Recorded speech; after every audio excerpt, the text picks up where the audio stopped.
వస్తుంది, ఎవరు ఏ రకంగా మాట్లాడతారు అనేది మనం గమనించవచ్చు. సాయంత్రం ఇక కవితక్కను సీఎంగా చూడడమే నా కల, జైకొట్టిన బోధ్ మాజీ ఎమ్మెల్యే రాథోడ్ బాపురావు. కండువా కప్పి ఆహ్వానించిన కల్వకుంట్ల కవిత, అదే బాటలో మరో మాజీ ఎమ్మెల్యే చందా లింగయ్య, టచ్లో పలువురు మాజీ ఎమ్మెల్యేలు మాజీ ఎంపీలు ఉన్నట్టుగా కూడా తెలుస్తుందని ప్రచురించారు.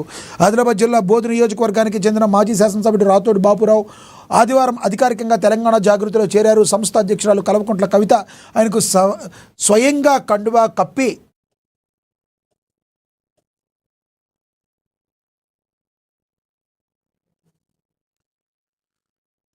పార్టీలోకి ఆహ్వానించారు. ఈ సందర్భంగా మాజీ ఎమ్మెల్యే బాపురావు చేసిన వ్యాఖ్యలు రాజకీయ వర్గాల్లో హాట్ టాపిక్గా మారాయి. ప్రత్యేక తెలంగాణ రాష్ట్రం ఏర్పడితే ప్రజలందరికీ మంచి రోజులు వస్తాయన్న ఉద్దేశంతో నాడు తాను చేస్తున్న ప్రభుత్వ ఉద్యోగానికి రాజీనామా చేసి మరి బోధు నియోజకవర్గంలో ప్రజాసేవకు అంకితమయ్యానని రాథోడ్ బాపురావు గుర్తు చేసుకున్నారు. దట్టమైన అడవులున్న ఆదిలాబాద్ జిల్లాలో కల్వకుంట్ల కవిత నాడు స్వయంగా వారం రోజుల పాటు బస్ చేసి మెడికల్ క్యాంపు నిర్వహించడం తనను ఎంతగానో ఆకర్షించిందని ఆయన తెలిపారు. కవితగా అండగా ఉన్నారన్న అపారమైన ధైర్యంతోనే తాను ఉద్యోగాన్ని సైతం వదులుకుని ప్రత్యక్ష రాజకీయాల్లోకి వచ్చానని స్పష్టం చేశారు. బోధు నియోజకవర్గం నుండి 2 సార్లు ఎమ్మెల్యేగా గెలిపిన తనకు పార్టీలో సరైన గుర్తింపు దక్కలేదని, మధ్యలోనే వచ్చి వారు ఏకంగా మంత్రులు అయిపోయారని ఆయన ఆవేదన వ్యక్తం చేశారు. ఏదేమైనప్పటికీ ఇదొక తనకి పదవి దక్కలేదన్న ఆక్రోశం కావచ్చు, ఏదైనా ప్రత్యేక కారణమైతే ఏమీ చెప్పలేదు. బీఆర్ఎస్ మీద మధ్యలో వచ్చిన వాళ్ళు మంత్రులు అయిపోయారు. మరి నేను 2 సార్లు ఉన్నాను, కేవలం కవిత గారిని ఇన్స్పిరేషన్గా తీసుకుని కవిత లాంటి మంచి వ్యక్తి ఉంటుందని నేను నా ఉద్యోగానికి రాజీనామా చేసి మరీ వచ్చాను, కానీ నాకేం దక్కింది అన్న ఒక నిరాశ నిస్పృహల్లో ఉన్నట్టుగా మనకైతే అర్థమవుతుంది. కాబట్టి పార్టీ మారిపోయినట్టుగా మరి తెలుస్తుంది. రాథోడ్ బాపురావు మరికొంతమంది ఎమ్మెల్యేలు కూడా టచ్లో ఉన్నట్టుగా తెలుస్తుంది.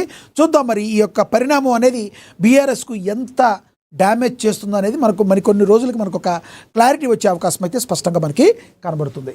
ఇక తదుపరి చూసుకుంటే Chandrababu at the birthday CDP విడుదల చేసిన లోకేష్.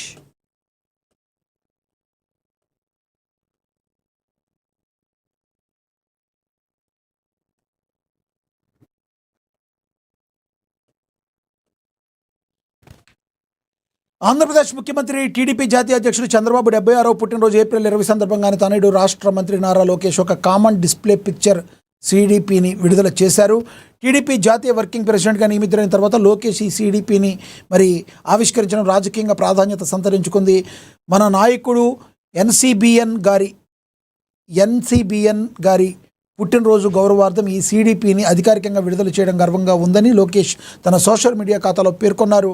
ఈ సిడిపి విడుదలలో టీడీపీ శ్రేణులు, అభిమానులు సోషల్ మీడియా తమ ప్రొఫైల్ చిత్రాలను మార్చుకుంటూ చంద్రబాబుకు పుట్టినరోజు శుభాకాంక్షలు అయితే తెలుపుతున్నారు. మరి రాజకీయ ఉద్దండుడుగా మరి మంచి పేరు తెచ్చుకున్నారు ముఖ్యమంత్రి చంద్రబాబు. తన 46 ఏళ్ల రాజకీయ ప్రస్థానంలో ఎన్నో ఒడిదుడుకులు చూశారు. మరి 15 ఏళ్ల పాటు ముఖ్యమంత్రిగా చేశారు. ఈ 2 సంవత్సరాలతో కూడా కలుపుకుంటే దగ్గర 17 సంవత్సరాల పాటు ముఖ్యమంత్రిగా, 15 సంవత్సరాల పాటు మరి ఆయన గతంలో ప్రతిపక్ష నేతగా మరి తనదంటూ ఒక ముద్ర వేసుకుని ముందుకు దూసుకు వెళుతున్నారు చంద్రబాబు. మరి 76 సంవత్సరాల్లో కూడా ఎక్కడ కూడా తను లెగసీలో అంటే దగ్గర తను ఒక 46 సంవత్సరాల రాజకీయ ప్రస్థానంలో వెనక్కి తిరిగి చూసుకోలేదు. కష్టాలు వచ్చినా సుఖాలు వచ్చినా ప్రజాక్షేత్రంలో నిరంతరం ఉంటూ వచ్చిన ఏకైక వ్యక్తి చంద్రబాబు నాయుడు అని మనం ఎవరైనా కూడా మరి స్పష్టంగా చెప్పుకోవచ్చు. ఎందుకంటే ఆయన తీసుకొచ్చిన కొన్ని పనులు అందరినీ ఎంతగానో ఆకట్టుకున్నాయి. అప్పట్లో మరి ఎస్సీ ఎస్టీలకి స్కాలర్షిప్లు తీసుకొచ్చింది కూడా చంద్రబాబు గారు ఆధ్వర్యంలో అప్పుడు ముఖ్యమంత్రిగా ఉన్నప్పుడే జన్మభూమి కమిటీలు వేసి జన్మభూమి ద్వారా కూడా ప్రజలకి మరింత చేరువయ్యారు ఆయన. ఇక రాజకీయంగా అప్ అండ్ డౌన్లు అనేవి ఎవరికైనా ఉంటే సహజం. ఒక్కొక్కసారి ప్రజలకు కోపాలతో రావచ్చు, దించేయచ్చు, మరొకసారి నెత్తిన పెట్టుకోవచ్చు. ఏదేమైనప్పటికీ చంద్రబాబు గారు అలుపెరగని బాటసారిలాగా ముందుకు దూసుకుపోతూనే ఉన్నారు. దీనిలో ఎటువంటి డౌటు లేదు. అదేవిధంగా చూసుకుంటే ఆంధ్రప్రదేశ్ రాజధాని హైదరాబాదును ఈ రోజున విశ్వవిఖ్యాత నగరంగా తీర్చిదిద్దడానికి పునాదులు వేసిన వ్యక్తి, మరి సాఫ్ట్వేర్ కంపెనీలని హైదరాబాద్కు తీసుకురావడానికి అనునిత్యం పోరాడిన వ్యక్తి, మరి సైబర్ సిటీకి మూలస్తంభం లాంటి వ్యక్తి, మరి ఎవరు అవునన్నా కాదన్నా నారా చంద్రబాబు నాయుడు అనే మాట వాస్తవం. ఇక హైదరాబాద్లో ఫ్లైఓవర్స్ నిర్మాణంలో తను ఏ రకంగా ఉన్నారో దగ్గర 17 ఫ్లైఓవర్స్ వరకు ఆయన ఆధ్వర్యంలో జరిగాయంటే ఇందులో అతిశయోక్తి కాదు. హైదరాబాద్ రూపురేఖలను మార్చి ప్రపంచంలోనే ఒక ప్రఖ్యాత నగరంగా తీర్చిదిద్దడానికి అంకురార్పణ చేసిన వ్యక్తి మరి ముఖ్యమంత్రి నారా చంద్రబాబు నాయుడు. మరి ఆయన యొక్క పుట్టినరోజు మరి ఇలాంటి పుట్టినరోజులు మరిన్ని జరుపుకోవాలని ఏఎన్ఎన్ కూడా మరి చెప్తుంది. మరొకసారి చంద్రబాబు నాయుడు గారికి, ఆంధ్రప్రదేశ్ ముఖ్యమంత్రి చంద్రబాబు నాయుడికి జన్మదిన శుభాకాంక్షలు ఫ్రమ్ ఏఎన్ఎన్ న్యూస్. ఇక తదుపరి చూస్తే,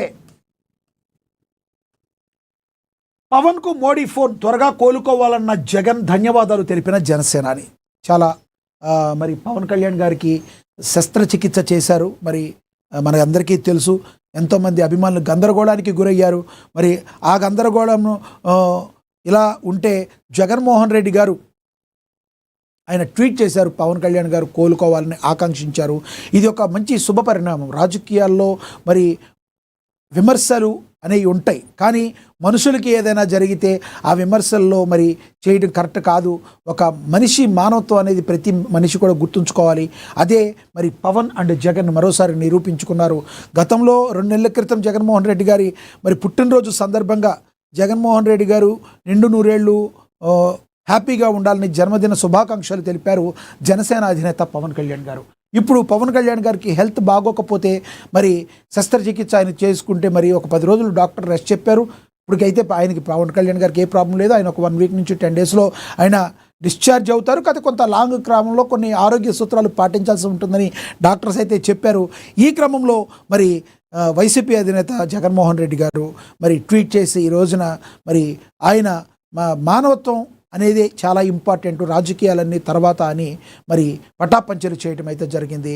మిగతా అన్నీ కూడా ఆరోగ్యకరమైన వాతావరణం. చంద్రబాబు గారు కావచ్చు, జగన్మోహన్ రెడ్డి గారు కావచ్చు, పవన్ కళ్యాణ్ గారు కావచ్చు, ఏది విమర్శలు చేసుకున్నా అది రాజకీయంగానే కానీ మానవత్వం అనేది మొదటి ఇంపార్టెన్స్. దానికి ఉదాహరణ మరి మొన్న జగన్మోహన్ రెడ్డి గారికి ఆయన బర్త్డే విషెస్ తెలియజేసిన, ఈరోజు పవన్ కళ్యాణ్ గారికి బాగోకపోతే జగన్మోహన్ రెడ్డి గారు ట్వీట్ చేసిన ది మానవత్వం గుబాళించింది అని మనమందరం అయితే అనుకోవచ్చు.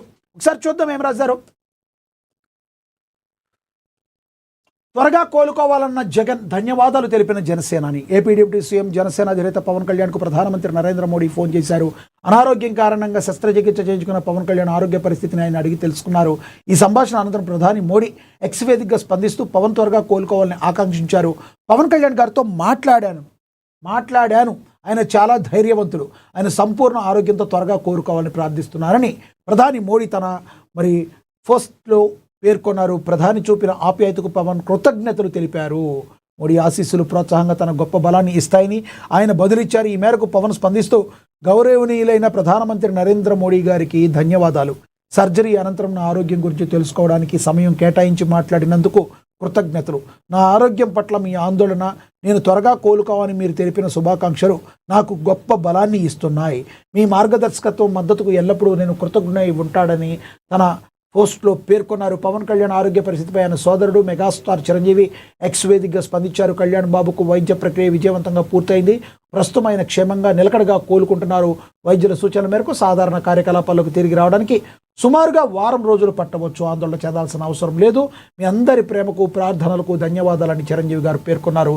దీనికి పవన్ కళ్యాణ్ గారు స్పందిస్తూ, ధన్యవాదాలు అన్నయ్య, మీ ప్రేమ ఆశీస్సులు నిరంతరం సంరక్షణకు నా హృదయపూర్వక కృతజ్ఞతలు. మీ మాటలు వెచ్చదనాన్ని, రక్షణను, బలాన్ని ఇస్తాయి. మీ ఆశీస్సులతో త్వరలోనే కోలుకొని తిరిగి ప్రజాసేవకు వస్తానని ఆయన పవన్ కళ్యాణ్ గారు బదులిచ్చారు. చాలా ఇంపార్టెంట్. జగన్మోహన్ రెడ్డి గారు కూడా విశేష తెలిపారు. ఇక మాజీ ముఖ్యమంత్రి వైసీపీ అధినేత జగన్మోహన్ రెడ్డి గారు కూడా పవన్ త్వరగా కోలుకోవాలని ఆకాంక్షిస్తూ ఎక్స్ వేదిక